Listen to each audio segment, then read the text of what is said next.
Hi again, hello! Good morning, good afternoon, good evening to all people around the world. Ang ganda ng ating hair, guys. So, ready for tomorrow. So, I remember, I'm gonna unwrap all the birthday present to me last Monday. So, ito siya. Ayan, kung kanino nang galing. Ganda nito guys, oh. Thank you sa nagbigay. Ayan. Thank you Marilyn Head. Ayan, oh, 'di ba? Ganda ng kanyang pa-birthday sa aking pants. Oh, 'di ba? Uy, pwede ko pala tong dalhin sa ano? Sa US, tamang-tama 'to. Pang-outfit ko. Ayan, madadala ko siya sa aking biyahe tomorrow. Brand new. Puro brand new yung mga pinamili ko guys. Bumili ako ng pang white outfit. So ayan. Meron na tayong pants. So magagamit ko yan pagpunta ko sa Milwaukee. At ito ay, i-open na natin to. Tinry ko ng buksan para mas madali. Ayan. There you go. Ayan guys. Oh. Ito ang ganda. Diba? Signature product. Renew. Mila Loca. Tika. Isusot ko guys yung aking eyeglasses so I can read it properly. Renew clinically proven moisturizing lotion. Oh, diba? May moisturizing lotion na ako. Kailangan ko siguro magdala ng luggage kasi hindi ko pwede sa carry-on eh. Bala ko pa naman carry-on. May body wash pa. So, ayan. After body wash, meron tayong lotion. So, thank you sa nagbigay, Ate Maria. And Kuya Jean.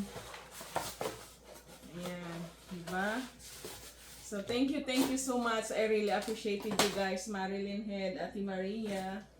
At meron pang pakash. O, diba? Tingnan natin. Ooh. A birthday poem. Roses are red, bugs makes me itch. If you weren't so nice, I would call you a bees. Oh no, bugs. I guess bugs, not bees. Kasi may bugs siya, oh.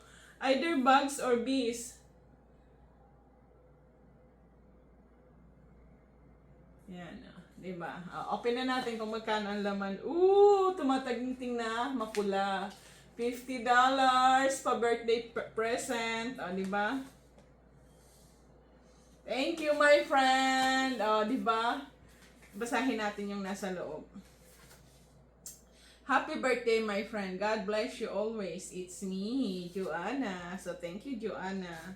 O, diba? I really appreciate it, guys. Sa akin, hindi ko naman ine-expect na magbigay sila guys. Ako kasi pag nag-invite ako, gusto ko kasi mauubos yung handa akong pagkain. Pag naubos ang handa akong pagkain, it means masarap. O, diba? Super happy na ako niyan. Basta mag-show up lang sila. Ayoko kasi yung pag in-invite ko, sasabihin oo tapos hindi dadating.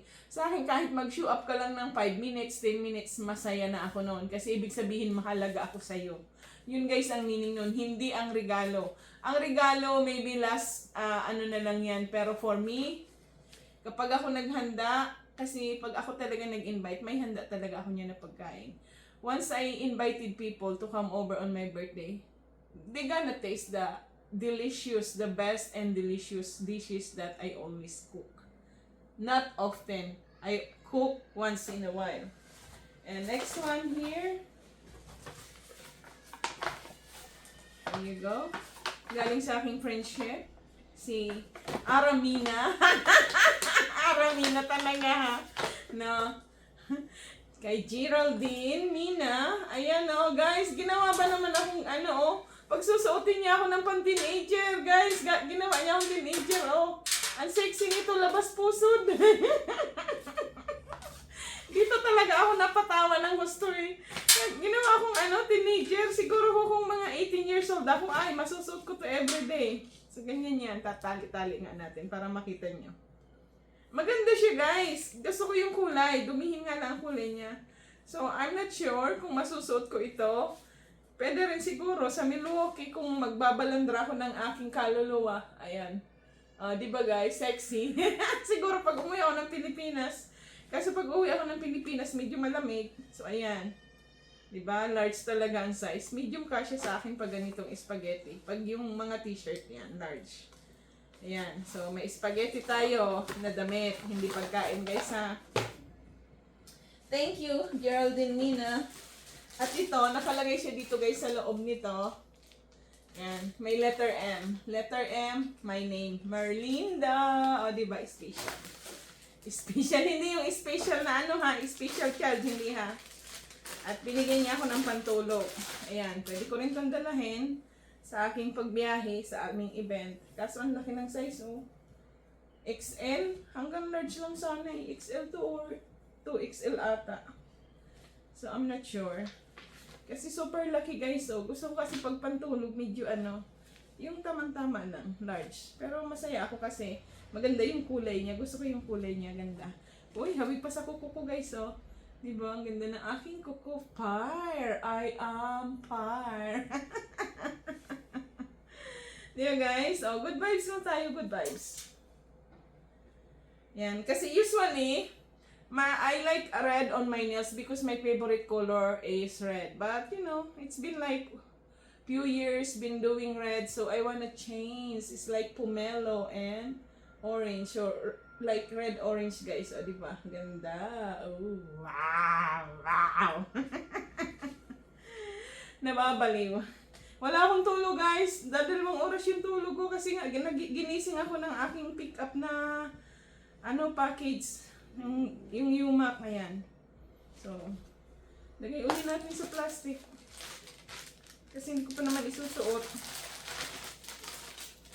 Ayan. Ayan. Nakaipon na ako ng tote bag guys. Ang dami ko ng tote bag. Ayan. Yung iba pinapadala ko na rin sa Pilipinas eh. Kasi hindi ko naman nagagamit. O ayan. Unless na araw-araw ibang tote bag ang dadalhin ko. Ayan. Diba? Thank you, JCM Family, Salad Master. At, meron pa tayo dito. May puspuro pang kasama ha. Parang talagang gusto akong sindihan. Joke lang. Siguro napasama lang to. Ay, hindi. Yung mitya pala ng kandila. Kasi alam niya nagagawa ako ng kandila. Ayan, binigyan ako ng mitya ng kandila. Akala ko puspuro. Kasi maliliit na nga lang naman. Nilagay sa puspuro. Good idea. Mailagay din dito yung mga yung mga pinutol ko. Yan. So, ito naman ay toothpaste na binigay sa akin. Plant-based cleanser. So, maganda siya. Toothpaste siya ng, tinitingnan ko, oh, Melaleuca din yata to guys eh. Kasi nagni-Melaleuca din siya eh. Ayan. I think Melaleuca nga ito. Hindi ko makita. Spearmint. Uy, maganda to. Spearmint. Yung isa spearmint. So, magkaiba siya ng... magkaiba ba ng flavor? Yeah, magkaiba siya ng flavor, guys. So, ayan. And, thank you, my friend, Johanna. Johanna Amansik. Binigyan niya ako ng cash din, pero i-transfer. So, direct to my account. Thank you so much. Hindi ko na sabihin, guys, kung magkano, ha? Secret! Oh, thank you, Johanna. Ayan. Thank you so much to all my friends. Give me present. I really appreciate it. You know, guys, I really appreciate it. And thank you for coming to all my birthday. So, all that I invited and come on my birthday, I'm very happy. To all that I invited, they didn't come. Sorry na lang kayo. Hindi nyo natikman yung aking mga the best na luto. Yung maruya, baduya sa Bicol, and yung aking Bicol Express na the best. Sabi nga nung isa na sa lahat ng niluluto ko daw, his favorite is Bicol Express. I know because nung nandito sa bahay, apat lang kaming kumain, naubos namin yung isang malaking kawali na Bicol Express. Kasi kapag may kasalo ka guys, pag Bicol Express ang ulam mo, talagang sa sarap. Pag ako ang nagluto, kasi the best ang Bicol Express ko. Hindi masyadong maanghang, tamang-tama lang, nagkikik lang yung anghang. So, ganon. So, sabi niya nga sa akin, yun daw ang the best sa kanya. Sabi ko naman sa kanya, yung asawa ko naman, dahil puti, siya kasi Pilipino. Dahil puti, ang the best naman sa asawa ko ay adobo. So, number 1 sa asawa ko yung adobo. Tapos, number 2 sa kanya ay yung ginagawa akong yogurt. Fruit yogurt. Non-dairy. So, ganon. So, each person has different favorite of what food. Me, my favorite, Filipino dish is pancit and sinigang. So, basta may sinigang, mostly fish sinigang. Kumakain din ako ng sinigang na baboy, but I like more on fish sinigang. So, yun ang favorite ko, sinigang. Ang asawa ko naman, dahil apam, hindi siya kumakain. Natikim siya, kinakain niya lang sa sinigang ay yung gulay. Kunti lang.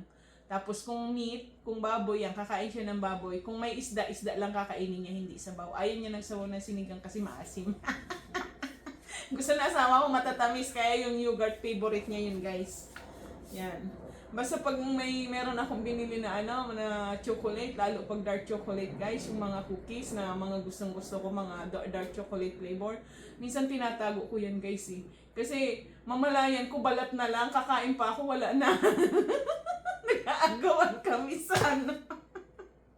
sa ice cream yan. Favorite niya din ang ice cream pag kami na order sa restaurant, guys. Diyos ko. Yung mga icing ng ice cream, guys, di ko yan kinakain. Iniiwan ko yun sa plato. Ay, malingat lang ako ng konti. Bumanyan lang ako. Pagtingin ko balik sa plato, upos na yung icing. Sabi ko, ha? Ano nangyari na ubos na? So, lahat ng matamis, favorite yun ng asawa ko. Basta wag lang sobra katamis. Yan. Ang maganda to sa ngipin, eh. Yan. So, lahat ng milaloka maganda, guys. Pero hindi ako nagmilaloka. Lagi lang kasi ako nakaka-receive ng birthday present ng pamasko na milaloka. Kasi nga, yung mga friendship ko nagmimilaloka sila. Yan. Diba? Meron akong birthday card at may lamang cash. O, diba? Yayamanan si Marlinda. O, diba? O, yung mga gusto pa, guys, magbigay ng pahabol na birthday present, nag-a-accept pa rin ako ng e-transfer. Kapal ng mukha, Joke. Pero kung mayroong willing, pwede naman kasi wala akong trabaho, guys. Tapos sabihin nyo lang sa akin kung anong gusto nyong pagkain na masarap, lulutuin ko yan. Special para sa inyo. Nagluluto ako ng by request. Ganun ako, guys, magpahalaga sa mga friendship. Tsaka pag may bumibisita sa akin dati noon sa basement ako nakatira, halos everyday may pumupunta sa bahay. Talaga pag dadating sa bahay, alam nila kakain sila ng masarap. Ganun ako. Meron akong rice na para sa bisita lang. Hindi talaga kasi ako, guys, nagsasaing. Kasi nga, for 14 years in Canada, magpi-15 years na ako this year. So, wala talaga akong rice. Kumakain lang ako ng rice, guys, sa mga handaan kapag may dinuguan, kapag nandun yung favorite kong pagkain. Yan. Ang dinuguan, guys, isa yan sa favorite ko. Tsaka yung pag may minudo, pinipili ko lang atay. Igado, dinuguan, yan ang mga paborito kong pagkain. So, pag umuwi ako dyan sa Pilipinas, mga Bicol noon, pag binisita ko kamo sa Harong Lindol, lutuan nindo akong igado ha, na gulping atay ng baboy or liver. Ayoko ng mataba, gusto ko lang atay. Nag-request pa nga, ang kapal na mukha, guys. Pero maganda yan kahit makapal mukha, diba? Halata ba, guys, nagurangot na yun si Marlinda, Sabi nga nila sa Monday sa birthday celebration ko, how young you are. Sabi ko, sweet 18. Sabi nila, bakit sweet 18? Dapat sweet 16. Sabi ko, wag naman sweet 16 kasi minor ang sweet 16. Magurangot na nga tayo, magpapa-sweet 16 pa. Sweet 18 na kasi matured na ang 18, di ba? Napahaba tuloy yung usapan natin, guys. Thank you, guys, for watching. I really appreciate it. God bless us all.